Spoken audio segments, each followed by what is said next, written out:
And now may the words of my mouth and the meditation of all of our hearts be acceptable to you, O Lord, our strength and our Redeemer.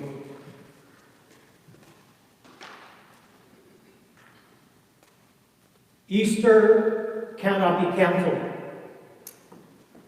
No, I'm not referring to the President's announcement in March that we can stop practicing social distancing, that we can return to work, that we can return to our churches and fill our sanctuaries on April the 12th to celebrate Easter, because the economic loss of the cure cannot be worse than the disease. What I am referring to is that while we may not gather in the same way, Easter will not cease. The resurrection continues. The weekly men's Bible study has not missed a beat. We have continued to meet via Zoom video conferencing. A couple of weeks ago, the theme of the study was gratitude. And one of our participants, Wayne, shared this. My life is dedicated to service. I'm one of those laid off in the restaurant industry, yet realized I'm the lucky one. Many in services are undocumented and have little access to government benefits. I'm working with restaurant owners to help them stay alive in these times and help their most vulnerable workers, many undocumented. Why? Well, I have the skills, yes, but also because I took a life with my drunk driving crime. That cost cannot be unpaid. Yet I seek to be of service where I can be of most help. For now, that is the small businesses and their employees. I can't really articulate how grateful I am to help others. Service is how I can face my guilt, my children, and my God. Easter cannot be canceled. I received an email from an art instructor who teaches at Hamlin School, whom I met on the 22 Fillmore bus on our commute to our respective offices. She offered to run errands and to pick up groceries for me if I needed help. And I walked into my office this morning to a bag full of homemade goodies from an elder, sourdough bread and granola. And I received the sweetest note with a package of onion seeds to plant in our garden from Henry Faison, a 5th grader, wishing Sharon and me well and hoping that we were taking care of ourselves. Easter cannot be canceled. In response to the shortage of doctors and nurses and caregivers, a physician came out of retirement to provide relief for overwhelmed colleagues. Undocumented healthcare workers are making themselves available to care for the sick and the dying. Easter cannot be canceled. Historically and biblically, in a time of crisis, the church runs toward tragedy, not from it. We don't retreat back in fear. We go forward in faith. On that first Easter morning, 2 women, Mary Magdalene and the other Mary, at great risk to themselves, went to the grave of a convicted political criminal who had just been crucified. There were guards posted at the tomb, and they could have easily reported the identities of any of the followers or supporters of the one whom they had just killed and whose movement they had hoped to crush. The risk of the women is made even more dramatic by the realization that the rest of the disciples were laying low.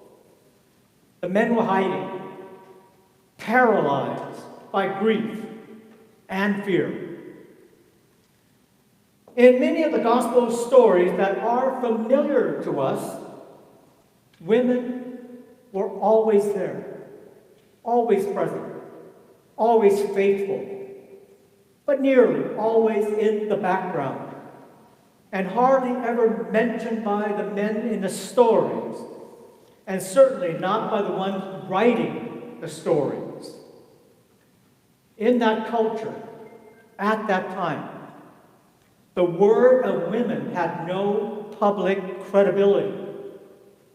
Legally, a woman's testimony was not even admissible in court under Jewish law. But God chose to reveal the miracle of Jesus' resurrection first to women. They were then told to report the astonishing news of the empty tomb to the men. When I think of the women at the tomb, I think of mothers of the movement, mothers of young men and women of color who have died at the hands of law enforcement while in police custody. We know the names of their children: Trayvon Martin, Michael Brown, Sandra Bland, Eric Garner, and so many more. When I think of the women at the tomb, I think of the tens of thousands of women in Mexico going on a nationwide strike last March to protest the government's failure to halt the hate crime killings of women, on average 10 a day. When I think of the women at the tomb, I am thinking of Greta Thunberg, teenage environmental activist shaming the world leaders at the United Nations World Climate Change Conference, and standing up to the world's economists at the World Economic Forum. When I think of the women at the tomb, I'm thinking of Malala, the Pakistani activist for female education and the youngest Nobel Peace Laureate. When things get rough, when things are at their worst, when everyone else flees or is in hiding, often it is the women who stand up, offering themselves, becoming completely vulnerable as they submit to the risk of death. At the tomb, the angel's first words to the two women were, "Don't you be afraid." Confronted by danger and threat, of course the women were afraid. Fear simply rises in us when confronted by a threatening moment. Fear is physical. It takes the form of an adrenaline burst, makes the heart race, giving us the energy to flee for survival if necessary. But what the angel says about fear is, however, not a command. The sense of "do not be afraid" is not an emphatic requirement, but a comforting assurance. There is nothing to fear. You need not fear. The calming voice comes from an authority who speaks with power that is beyond this world. With no need to fear, no need for fear, the women are then instructed by the angel to live into their lives with abandon. You see, we too are so instructed and reassured. The women were still afraid, of course, just as you and I would be. Courage is not simply throwing caution to the wind, as they say, but action despite danger. In a recent column, David Brooks recalled Viktor Frankl, who, writing from the madness of the Holocaust, reminded us that we don't get to choose our difficulties. But we do have the freedom to select our responses. meaning, Franco argued, comes from three things: the work we offer in times of crisis, the love we give, and our ability to display courage in the face of suffering.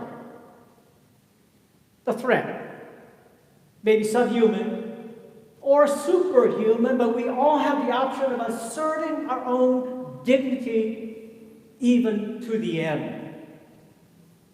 As we all face our current crisis, it demands us to address our problems in ways we weren't forced to before. Dr. Anthony Fauci, the nation's leading expert on infectious diseases, has become a target of online conspiracy theorists.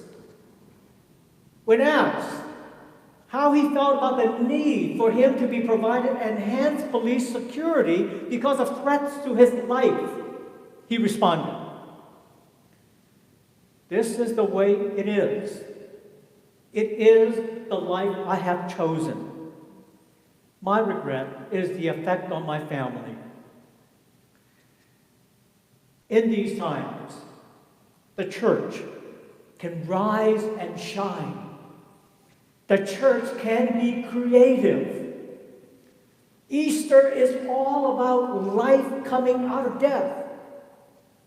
It is about God's best work being in the dark when no one knows what is happening. This morning, we're missing all the celebration, the brass instruments, the full choir, the energy in the sanctuary, the lilies. But regardless if we are together in person or not, Easter happens. Easter cannot be canceled. Easter represents our belief that there is a truth that illness, fear, pandemic, economic distress, even death cannot touch. The truth is God's incredible love for us. Tulio, who has been a member of our men's Bible study from the start, shared this: "The COVID-19 crisis has so far been an unprecedented struggle for our family. With two young children, Toby 6 and Leela Ray 4, out of school indefinitely, my wife Janine and I have had to do our best to care for them while we both try to maintain our busy work schedules. Complicating matters, my mother, Luby, who is 70 and has a weak immune system, is self-isolating in the in-law unit of our home. For her protection, she is unable to help us care for the kids or attend to the various everyday tasks she gladly assists us with around the home. Normally, I'm grateful for all the usual things: home, health, family, job security. But the crisis so far has forced a fresh perspective on how truly blessed we really are. Mom's seclusion has reminded us of what a huge role she plays in our family. In a time of massive financial disruption, Janine and I are very lucky to not be among the many recently unemployed. Not to mention having the great luxury of being able to work remotely and not further endanger ourselves with possible exposure. And one last thing worth highlighting is that having the kids full-time has for us clearly been the most challenging aspect of this ordeal so far. It has, however, come with some unexpected blessings. Along with the frequent bouts of frustration and exhaustion, there have been beautiful moments of togetherness and cohesion. Somewhere between the tantrums and the bottled up energy released at inopportune times, I know I'm getting to know my kids better through all this. Moments when their personality genuinely shines through, are rare but priceless opportunities I might otherwise have missed. Similarly, suddenly being officially in charge of their education, while that overwhelming responsibility we are in many ways ill-equipped to take on, has forced us to get out of our comfort zone and see to some challenges we normally, happily outsource to professionals, and therefore miss out on all its rewards. Easter cannot be canceled. Christ is risen. Christ is risen indeed. Christ is risen. Let all God's people say, Christ is risen indeed. Amen.